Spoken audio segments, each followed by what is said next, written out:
Hello everyone, welcome to the static as.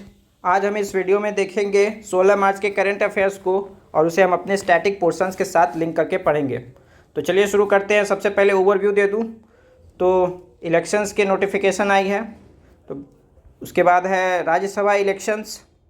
Rajya Sabha elections के बाद नॉर्वेस्टर्स का कॉन्सेप्ट है, उसके बाद शांति एक्ट है और उसके बाद कर्नाटका ने एक्साइज पॉलिसी में अपने कुछ चेंजेस किए हैं। उसके बाद आर्टिकल है कि एलपीजी सेक्टर वर्स्ट हिट क्यों हुआ। उसके बाद ट्यूलिप फेस्टिवल है, उसके बाद ख़त्म। तो सबसे पहले आते हैं अपने बंगाल इलेक्शंस पे। तो बंगाल में इलेक्शंस की नोटिफिकेशन आई है, बंगाल इन टू वोट इन 2 फेजेस। तो जनरली ऐसे स्टूपिड क्वेश्चंस भी पूछ लिए जाते हैं कि कितने फेज़ में होना है। तो बंगाल इन 2 फेजेस में होने हैं। अदर स्टेट्स कौन कौन से हैं? तो असम, केरल, पुडुचेरी और तमिलनाडु। तो ये सब में सिंगल फेज़ में इलेक्शन होंगे और बंगाल में 2 फेजेस में होंगे। कौन कराएगी इलेक्शन? तो election commission of India. Election कौन से पार्ट में है? तो पार्ट 15 में है, 324 टू 329। अभी के चीफ इलेक्शन कमिश्नर कौन है? तो ज्ञानेश कुमार। इनके साथ अदर 2 इलेक्शन कमिश्नर्स भी होते हैं। चीफ इलेक्शन कमिश्नर का रिमूवर का आर्टिकल 324 क्लॉज 5 में है। कौन कौन से ग्राउंड पे? प्रूवन मिसबिहेवियर और इनकैपेसिटी। इनका रिमूवल कैसे होगा? लाइक अ सुप्रीम कोर्ट जज। उसके बाद और क्या हो सकते हैं? तो इलेक्शन कमीशन ऑफ इंडिया कौन कौन से इलेक्शन कराती है? तो सबसे पहले Lok Sabha, Rajya Sabha, president, vice president और स्टेट लेजिस्लेटिव असेंबली, इन पांचों के कराती है। पंचायत और म्यूनिसिपल इलेक्शन भी कराती है क्या? तो नहीं, बिल्कुल नहीं कराती है। उसके लिए स्टेट इलेक्शन कमीशन। ठीक है, और क्या हो सकता है इससे रिलेटेड स्टैटिक फैक्ट्स? तो अभी तो इतना ही है, आगे बढ़ते हैं। तो 10 स्टेट्स में 37 सीट्स पर राज्यसभा पोल्स होने हैं आज। तो हम होलिस्टिकली राज्यसभा को रिवाइज करेंगे। तो चलिए शुरू करते हैं। तो राज्यसभा का आर्टिकल कौन सा है? तो आर्टिकल 80 है राज्यसभा। आर्टिकल 81 में लोकसभा, 79 में पार्लियामेंट और 82 में क्या है? तो डिलिमिटेशन के बाद कॉन्स्टिट्यूंसी को रीड्रॉ करने की बात कही गई है। तो 238 मेंबर्स और 12 मेंबर्स, 250 मेंबर्स टोटल है। अभी कितने हैं? तो 245 इसकी स्ट्रेंथ है। उसके बाद 12 नॉमिनेटेड हैं, तो उसको प्रेसिडेंट नॉमिनेट करते हैं। कौन कौन से फील्ड में? तो ALSS, arts, literature, science and social service. और एक बात याद रखने की चीज़ है कि यूटी में दिल्ली, पुडुचेरी और Jammu and Kashmir he election में पार्टिसिपेट करते हैं। और राज्यसभा के इलेक्शन कौन करते हैं? तो elected by MLAs, proportional representation by single transferable vote. ये सब चीज़ तो स्टैटिक फैक्ट्स हैं, सब जानते होंगे। एक ये नया है कि इसमें कोटा पूछ सकता है, बस यही क्वेश्चन रह गया। तो कोटा क्या है? तो total votes by total seats +1 और +1। तो इसको सिंपली अगर हम कैलकुलेट करें तो बिहार का एग्जांपल ले लेते हैं। तो बिहार में टोटल वोट्स कितने होंगे? बिहार में टोटल MLA कितने हैं? 243। तो अभी इलेक्शन कितने स्टेट में होने हैं? तो 5 सीट पे। तो इसका कोटा हो जाएगा 243/5 +1 यानी 243/6 +1, तो 40 के आसपास, 40 + 1, तो इसका कोटा 40 हो जाएगा। तो बिहार में इतने पे एक कैंडिडेट राज्यसभा के लिए इलेक्ट हो जाएगा। तो यही सब है। क्वालिफिकेशन देख लेते हैं। तो सिटीजन ऑफ इंडिया होने चाहिए, 30 ईयर्स ऑफ एज होनी चाहिए। लोकसभा के लिए कितना है? तो 25 ईयर्स ऑफ एज होनी चाहिए। उसके बाद प्रेसिडेंट और वाइस प्रेसिडेंट के लिए 35 ईयर्स ऑफ एज होनी चाहिए। Oath and affirmations election commission of India के पास। उसके बाद एडिशनल क्वालिफिकेशन अगर पार्लियामेंट कोई लॉ बनाती है तो उससे related. Representation of people act में क्या है? तो रजिस्टर्ड होने चाहिए पार्लियामेंट्री किसी भी कॉन्स्टिट्यूएंसी में इलेक्टोरल रोल में, और ये कहीं भी हो सकते हैं, किसी पार्टिकुलर स्टेट में हो ऐसा नहीं है। Disqualification, hold office of profit, unsound mind, in discharge, insolvent, foreign citizenship ले लिया हो, या फिर disqualified under any law by parliament. उसके बाद रिप्रेजेंटेशन ऑफ पीपल एक्ट से भी हो सकते हैं कन्विक्टेड ऑफ ऑफेंस, या फिर imprisonment of 2 years of more अगर होता है तो उससे भी राज्यसभा की मेंबरशिप डिस्क्वालीफाई हो जाती है। और एक और ग्रांड है डिफेक्शन, जो कि मेंशन्ड है 10th शेड्यूल में। कोई भी अगर मेंबर है तो अपनी पार्टी की मेंबरशिप छोड़ देता है, या फिर जो भी पार्टी विप ने डायरेक्शन दिया है उसके अगेंस्ट में वोट कर देता है, या फिर एब्सटेन कर लेता है, या फिर कोई नॉमिनेटेड मेंबर है तो वो 6 मंथ के बाद की जो टेन्योर होती है उसकी एक्सपायरी के बाद कोई पार्टी ज्वाइन कर लेता है, या फिर कोई इंडिपेंडेंट कैंडिडेट है वो कोई पार्टी ज्वाइन कर लेता है, तो इस पर डिफेक्शन लग जाएगा।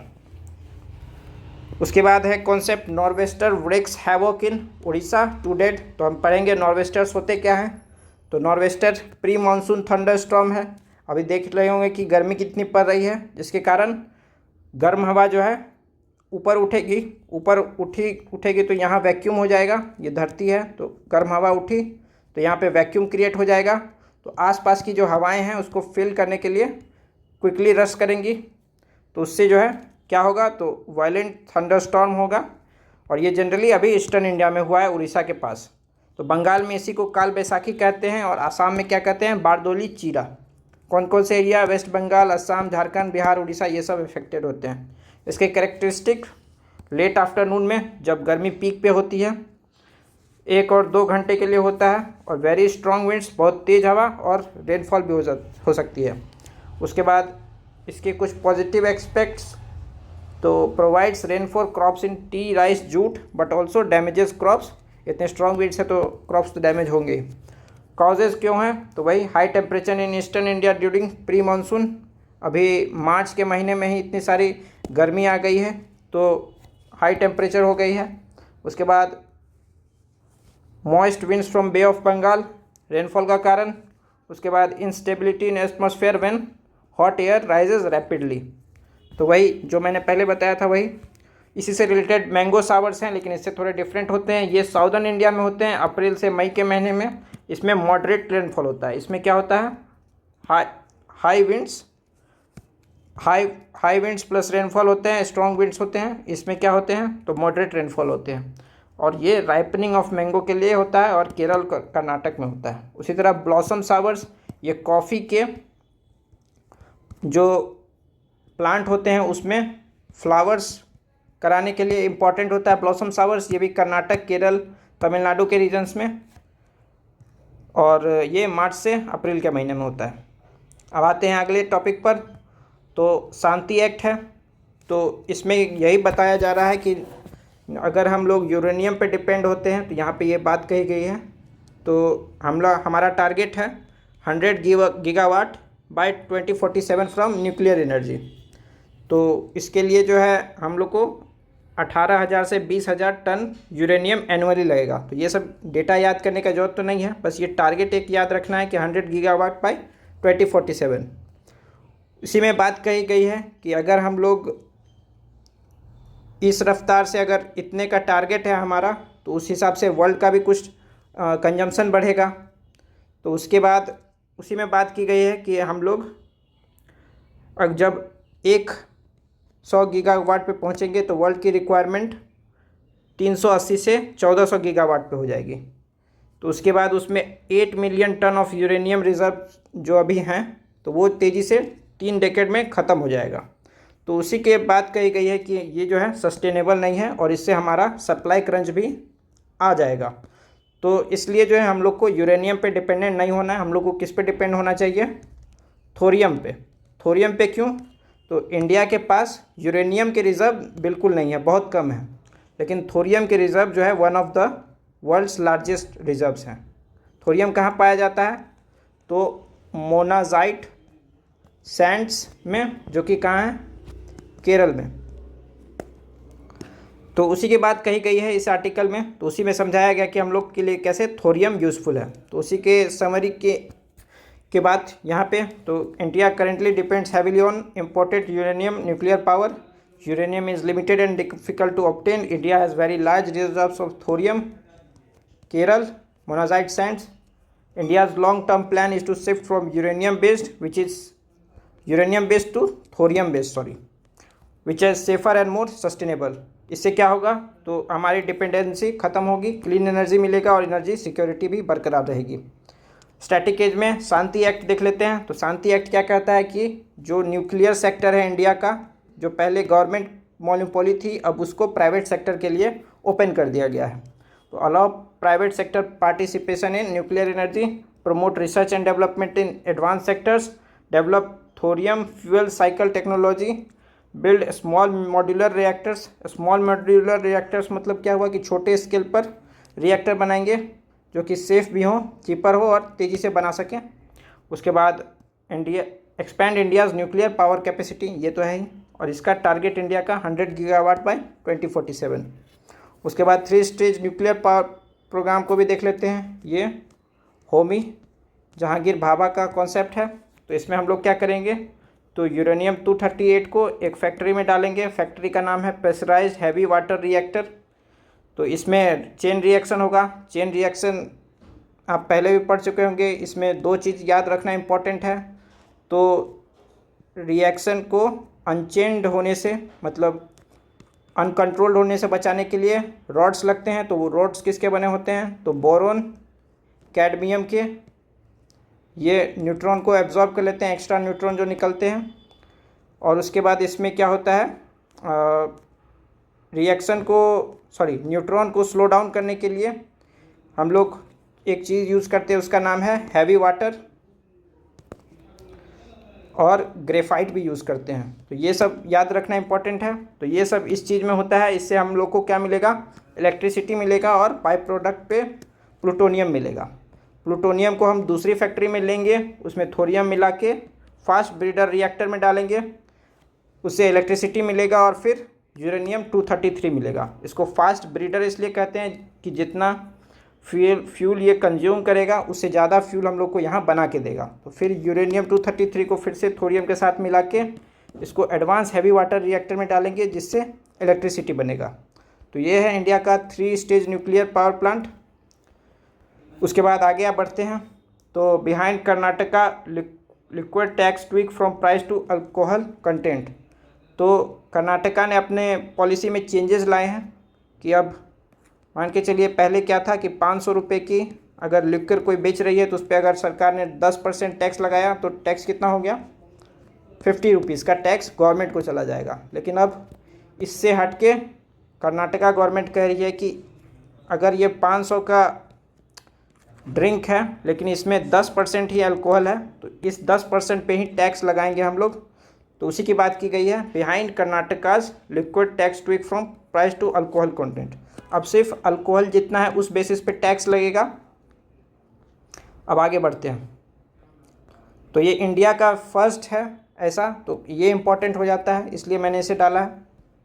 उसके बाद आगे बढ़ते हैं। Why LPG sector is the worst hit by Iran war. तो इस आर्टिकल में बात की गई है कि अभी जो गैस ख़त्म हो गई है वो क्यों ख़त्म हो गई है, लेकिन जैसे कि पेट्रोल हो गया, पेट्रोल डीजल हुआ, उस पर उतना फ़र्क नहीं पड़ा है। तो उसी के बारे में बात की गई है। तो उसमें यहीं पे ये सब चीज़ें हैं इम्पॉर्टेंट। तो India's annual LPG consumption in currently estimated at 33 million ton, जिसमें कि डोमेस्टिक प्रोडक्शन 13 मिलियन टन है। तो इस पे ये कहा कि स्ट्रेट ऑफ हॉर्मुज़ में क्रूड ऑयल अगर मंगवाते हैं तो उस पर हम लोग 40% जो है स्ट्रेट ऑफ हॉर्मुज़ से मंगवाते हैं। स्ट्रेट ऑफ हॉर्मुज़ कहाँ है, ईरान के नीचे gulf of Oman, straight of Hormuz gulf of Oman यहाँ है। यहाँ पे क्या है, तो पर्शियन गल्फ़ है, स्ट्रेट ऑफ हॉर्मुज़ और ये गल्फ़ ऑफ ओमान। तो यहाँ से हम लोग 40% अपना क्रूड ऑयल मंगाते हैं, लेकिन LPG के मामले में ये 90% है। और उसी में ये बात कही गई है कि 30% जो है इंडिया ने अपनी डोमेस्टिक प्रोडक्शन को बढ़ाया है, लेकिन वो भी कितना बढ़ेगा, तो 10 से 12% ही एडिशनल हम लोग को मिलेगा जो अभी चल रहा है। लेकिन उसी में 42 से 45% LPG अभी भी बाकी रहेगी। लेकिन ऑयल्स में ऐसा नहीं है, क्योंकि रशिया की जो फ्लीट है ऑयल की, वो लोग ओपन सी में ही कुछ दिन ट्रैवल कर रहे थे, जिसके कारण जैसे ही उनको ऑर्डर मिला तो वो 1-2 दिन में ही इंडियन ओशन में पहुंच गए और इंडिया को ऑयल सप्लाई हो गई। लेकिन LPG में ऐसा नहीं है। तो वही सब आर्टिकल है, ये सब डीप में अगर पढ़ना चाहे तो आप लोग पढ़ सकते हैं। तो स्टैटिक एज में ज़्यादा कुछ तो है नहीं, लेकिन वही है, LPG से पूछ सकता है। तो LPG होता क्या है, तो लिक्विफाइड पेट्रोलियम गैस। इसमें कंटेंट क्या होते हैं, तो प्रोपेन 60% और ब्यूटेन 40%। तो एलपीजी के जो सिलेंडर्स होते हैं उसमें एक चीज़ मिलाया जाता है, इथाइल मरकैप्टेन।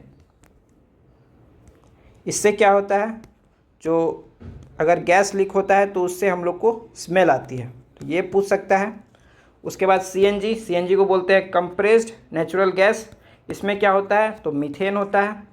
उसी तरह एलएनजी लिक्विफाइड नेचुरल गैस, इसमें भी क्या होता है, नेचुरल गैस है तो मीथेन होता है, लेकिन इसको -162 डिग्री सेल्सियस पे ठंडा करके इसको लिक्विफाइड कर देते हैं। तो यही सब था। और एक जम्मू एंड कश्मीर गवर्नमेंट का ऐड था, तो ट्यूलिप फेस्टिवल, तो ये भी इम्पॉर्टेंट हो सकता है कि ट्यूलिप फेस्टिवल कहाँ मनाया जाता है, तो ये श्रीनगर जम्मू एंड कश्मीर में मनाया जाता है, तो ये इम्पॉर्टेंट हो सकता है। उसके अलावा क्या है, इतना ही है। अगर आपको वीडियो अच्छा लगे तो वीडियो को लाइक कीजिए, अपने ग्रुप में दोस्तों के साथ शेयर कीजिए और चैनल को कर लीजिए सब्सक्राइब। अब हम आपसे मिलेंगे कल, तब तक के लिए थैंक यू।